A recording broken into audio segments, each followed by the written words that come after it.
হযরত ইব্রাহিম আলাইহিস সালামের জীবনের পুরোটাই কাটিয়ে দেন নিঃসন্তান অবস্থায়। হযরত ইব্রাহিম আলাইহিস সালামের বয়স যখন ৮৬ বছর, তখন তিনি আল্লাহর দরবারে দোয়া করলেন, রব্বি হাবলি মিনাস সালিহিন।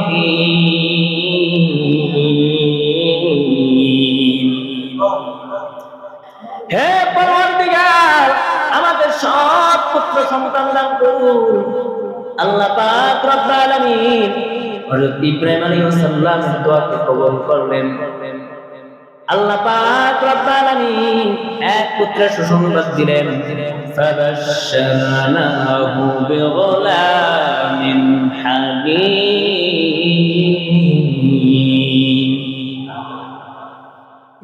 আল্লাহ বলেন, অতঃপর আমি তাকে এক সহনশীল পুত্রের সুসংবাদ দিলাম। সহনশীল বলে সেদিকে ইঙ্গিত করা হয়েছে এই নবজাতকের জীবনের সবর ধৈর্য ও সহনশীলতা এমন পরাকাষ্ঠা প্রদর্শন করবে যা দৃষ্টান্ত পৃথিবীর কেউ কোনোদিন পেশ করতে পারবে না।